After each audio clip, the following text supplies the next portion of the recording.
My name is Daniel Hayes, and if there's one thing life has taught me, it's this. The people closest to you can bury the deepest knife in your back. I learned that the hard way when I trusted the wrong person, my best friend and the woman I loved. But this isn't just a story of betrayal, it's a story of revenge. My revenge. For 8 years, my best friend, Alex, was like a brother to me. We grew up together, survived high school together, even started working at the same company. We shared everything: dreams, failures, late-night talks, everything. And maybe that was my biggest mistake, trusting someone that much. I met Emma, the love of my life, at 26. She was warm, gentle, with that kind of smile that made you believe everything would be okay. We dated for 3 years, and I thought she was the one.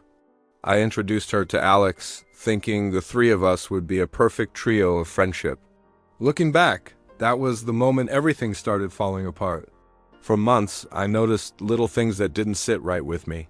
Emma laughing a little too much at Alex's jokes. Alex texting late at night and instantly hiding his phone. Emma suddenly becoming busy whenever Alex was around. I brushed it off. I didn't want to be that insecure boyfriend who imagines everything. But the universe has a funny way of forcing the truth in front of you. One Friday afternoon, I stopped home early from work to surprise Emma. I walked in quietly, holding her favorite cake, when I heard voices from the bedroom. My stomach twisted. I knew Alex's voice instantly. I froze outside the door as I heard Emma whisper, "He'll never find out." My heart cracked in half. I opened the door, and there they were, my girlfriend of 3 years and my best friend of 8, half-dressed, scrambling like animals caught in headlights. I didn't scream. I didn't break anything.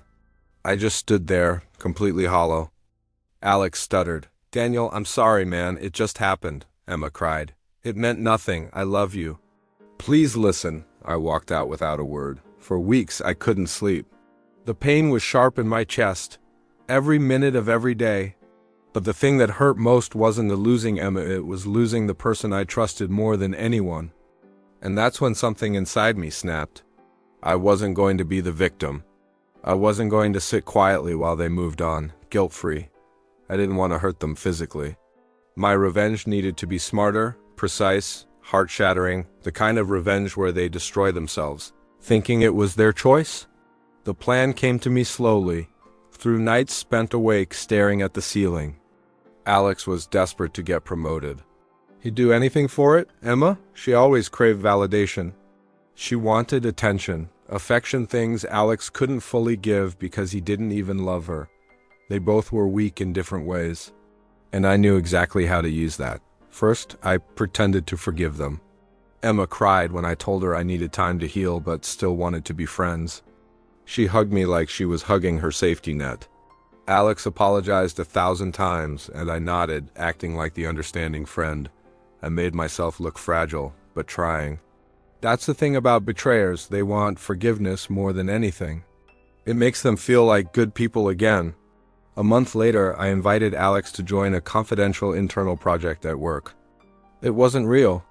I simply framed it as a side process to impress management. I said if he helped me, I'd put his name first on the proposal. His eyes lit up like a child. He agreed instantly. But what he didn't know was that I planted fake financial data into the documents. Data that looked like he had been stealing company funds. I scheduled the emails to send from his work laptop automatically. Meanwhile, I played the innocent coworker who noticed strange inconsistencies. At the same time, I messaged Emma from an anonymous number, pretending to be another girl. I told her Alex had been cheating on her with me for months. I sent fabricated screenshots, edited messages, everything.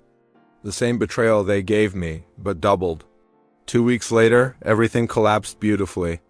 Alex was called to the director's office.